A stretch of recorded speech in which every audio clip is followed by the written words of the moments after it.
Inter Milan akan berada di pot pertama dalam drawing Liga Champions edisi 2024-2025. Menurut Gazzetta dello Sport, posisi drawing Inter di UCL musim depan didasarkan pada koefisien klub UEFA mereka. Perubahan format kompetisi ini juga disertai dengan perubahan cara penempatan tim ke dalam pot drawing. Sebelumnya, juara liga-liga besar Eropa sudah dijamin mendapat tempat di pot 1. Maka dari itu, Inter misalnya akan dijamin mendapat tempat di pot 1 jika menggunakan sistem lama. Namun kedepannya UEFA akan mendasarkan penentuan unggulan drawing sepenuhnya pada koefisien klub. Hal itu tidak menjadi masalah bagi Inter musim depan, mengingat Nerazzurri saat ini berada di posisi ke-6 untuk koefisien klub UEFA. Dengan demikian, tidak seperti beberapa musim terakhir, musim depan Inter dapat mengandalkan hasil drawing yang menguntungkan secara teori. Hal ini tentu saja akan memiliki banyak manfaat jika Inter bisa terhindar dari dampak buruk yang dialami di Eropa. Faktanya, Inter saat ini paling unggul dari sudut pandang tim-tim Italia lainnya di kompetisi ini.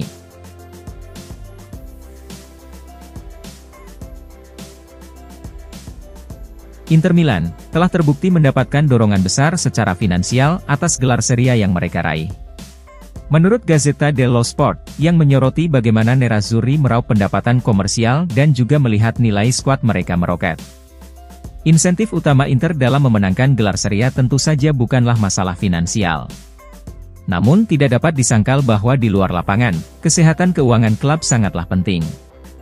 Dalam hal pendapatan komersial, kemenangan gelar Serie A telah menjadi dorongan besar bagi merek Inter. Nerazzurri akan menghasilkan 16 juta euro dalam berbagai bonus dan peningkatan nilai merek di sejumlah kesepakatan komersial. Jumlah tersebut di luar 50 juta euro atau lebih yang sudah diandalkan Inter dari sponsorship dan kesepakatan komersial lainnya. Inter juga telah memperoleh pendapatan maksimal dari penyiaran di Serie A dengan memenangkan gelar musim ini.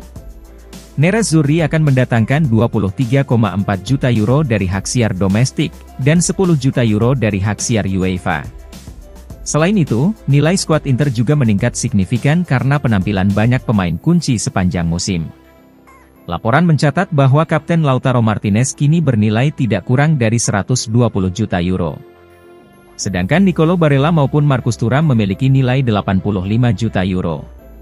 Kemudian Alessandro Bastoni bernilai 70 juta euro, dan Hakan Çalhanoğlu yang direkrut secara gratis kini dihargai 50 juta euro.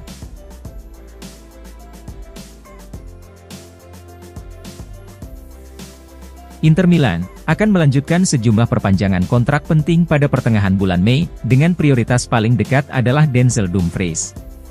Menurut Gazzetta dello Sport, fokus Inter saat ini tetap berada di lapangan meskipun mereka sudah mengamankan gelar Serie A.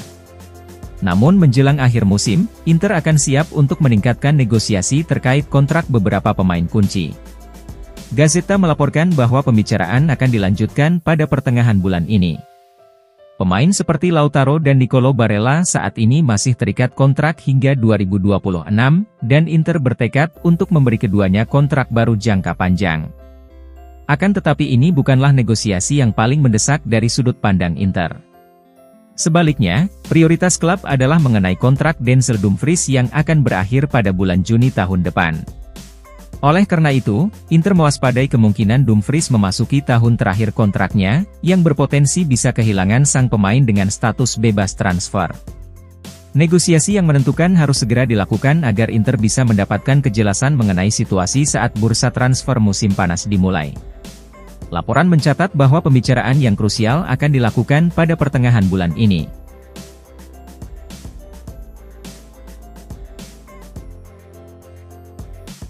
Bek Inter Milan, Alessandro Bastoni tidak ingin menyembunyikan harapannya untuk bertahan di klub seumur hidup. Berbicara kepada Sky Sport Italia, Bastoni juga menyatakan keinginannya untuk membalas cinta dari para penggemar. Bastoni kini memasuki akhir musim kelima sebagai pemain Inter dan telah berkembang pesat di setiap musim. Ketajaman Bastoni terhadap umpan silangnya menunjukkan bahwa ia adalah ancaman nyata ketika berada di daerah pertahanan lawan. Maka dari itu, Bastoni telah menarik cukup banyak minat transfer dari klub-klub top Eropa dalam beberapa tahun terakhir. Namun hingga saat ini, Bastoni selalu menunjukkan kesetiaannya kepada Inter. Saya pribadi merasa ingin bertahan di sini seumur hidup. ujar Bastoni seperti dilansir FC Internews. Terutama setelah perayaan gelar juara, dan cara para penggemar menunjukkan rasa cintanya kepada kami. Bukan rahasia lagi bahwa ketika semuanya berjalan baik, maka semua orang akan mudah merasa bahagia. Namun saya juga pernah mengalami kekecewaan seperti kehilangan gelar Serie A, atau kalah di final UCL. Meski begitu, kami tetap merasakan dukungan dari para penggemar, dan saya ingin membalas semua cinta itu. Tutup pemain asal Italia tersebut.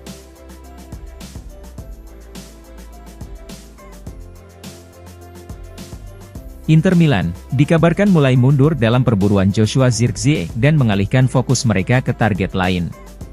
Menurut Gazzetta dello Sport, Inter mulai menjauh dari rencana membeli Zirkzee, sementara Arsenal yang sedang mencari striker baru siap bersaing dengan AC Milan dan Juventus untuk mendapatkan Zirkzee. Rossoneri berniat menawarkan hingga 50 juta euro ke Bologna demi memboyong sang striker. Sedangkan si Nyonya tua juga bisa memanfaatkan kemungkinan kepindahan Thiago Motta ke Turin, untuk menjanjikan Zirkzee agar bergabung dengan Bianconeri. Di sisi lain, Inter sepertinya tidak lagi mempertimbangkan Zirkzee, meski sebelumnya santer menginginkan pemain tersebut untuk memperkuat lini serang mereka musim depan. Selain itu, jurnalis Italia Fabrizio Biasin juga mengatakan bahwa sulit bagi Inter untuk memenuhi permintaan harga Zirkzee, yakni di atas 60 juta euro. Menurut Biasin, transfer Zirkzee ke Inter hanya akan terwujud jika Inter mau mengorbankan salah satu dari Lautaro atau Thuram, sesuatu yang tidak mungkin dilakukan oleh para direktur klub.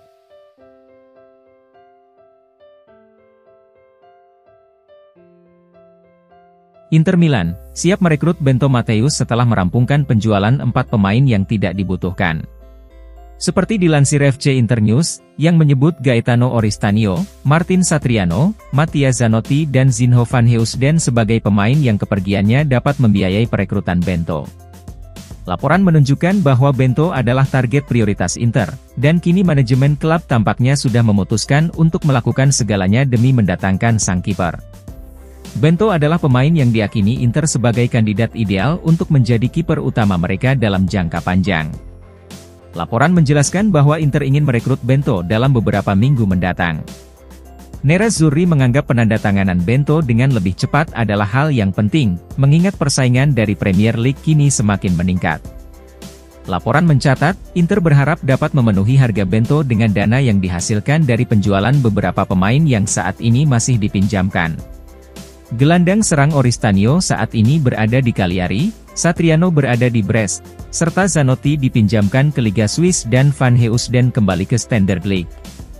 Inter berniat bisa menjual keempat pemain ini dengan harga yang dapat membuat mereka bisa mendatangkan Bento.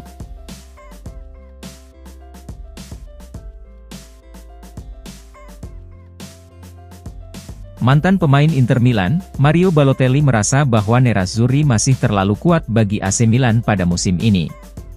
Berbicara di podcast Kontro Calcio melalui FC Internews, Balotelli juga ikut berkomentar terkait spanduk nyeleneh Denzel Dumfries saat parade Scudetto kemarin. Inter masih terlalu kuat bagi Milan, ujar Balotelli seperti dilansir FC Internews.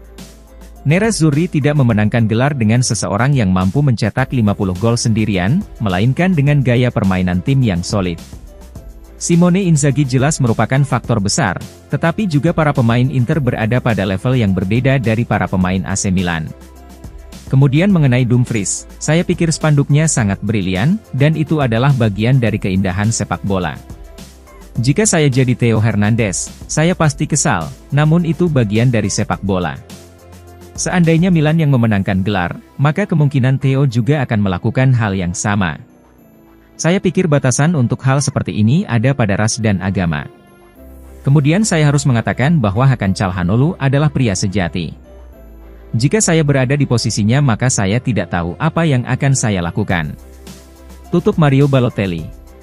Seperti diketahui, Calhanoglu sempat mendapat sambutan yang lebih sadis saat Milan merayakan gelar Scudetto pada musim 2021.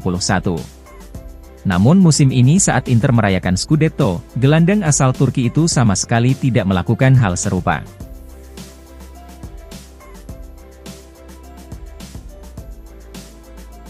Inter Milan, dikabarkan sudah melakukan pembicaraan dengan Genoa mengenai kemungkinan transfer Albert Gudmundsson pada musim panas ini. Menurut FC Internews, yang melaporkan bahwa Inter dan Genoa sedang mendiskusikan kemungkinan kesepakatan pinjaman awal yang berisi kewajiban pembelian. Seperti diketahui, keterbatasan finansial telah menjadi masalah bagi Inter untuk merekrut pemain dalam beberapa musim terakhir. Kendati demikian, Inter memang tengah melakukan pembicaraan dengan Genoa terkait transfer Gudmundsson. Salah satu cara agar Inter bisa membuat kesepakatan untuk Gudmundsson adalah dengan formula pinjaman, seperti yang mereka lakukan saat mendatangkan Davide Fratesi dari Sassuolo pada musim panas lalu. Gazzetta melaporkan bahwa Inter sedang mendiskusikan kemungkinan kesepakatan serupa dengan Genoa. Inter ingin mendatangkan Gudmundsson dengan pinjaman awal, atau sekaligus mereka juga bisa mengirimkan pemainnya ke Genoa untuk menurunkan harga sang striker. Kemudian Inter mempunyai kewajiban untuk mengontrak Gudmundsson secara permanen pada musim panas tahun depan. Laporan mencatat bahwa Nerazzurri siap memasukkan Mattia Zanotti sebagai bagian dari kesepakatan dalam negosiasi perekrutan Gudmundsson.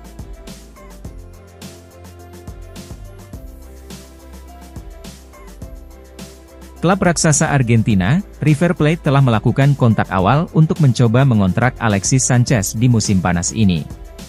Seperti dilansir FC Internews, kontrak Sanchez di Inter akan habis pada akhir Juni mendatang. Nerazzurri dikabarkan tidak berniat memperpanjang masa bakti sang striker. Meskipun Sanchez telah membuktikan opsi kedalaman yang relatif dapat diandalkan dalam menyerang, namun sepertinya dia tidak masuk dalam rencana Inter untuk musim depan. Maka dari itu, sang striker akan tersedia dengan status bebas transfer di musim panas mendatang. Laporan menjelaskan bahwa River Plate menganggap Sanchez sebagai target mereka dan siap memboyongnya secara gratis ke Argentina. River Plate juga dikabarkan sudah melakukan kontak awal dengan perwakilan pemain berusia 35 tahun tersebut. Namun potensi masalah akan muncul pada kewarganegaraan Sanchez. Sesuai peraturan Liga, River hanya diperbolehkan memiliki tidak lebih dari 6 pemain non-Argentina dalam skuadnya. Laporan mencatat bahwa River Plate saat ini sudah memiliki 5 pemain non-Argentina. Maka dari itu, River Plate harus benar-benar mempertimbangkan siapa yang akan mengisi slot terakhir di dalam skuad mereka.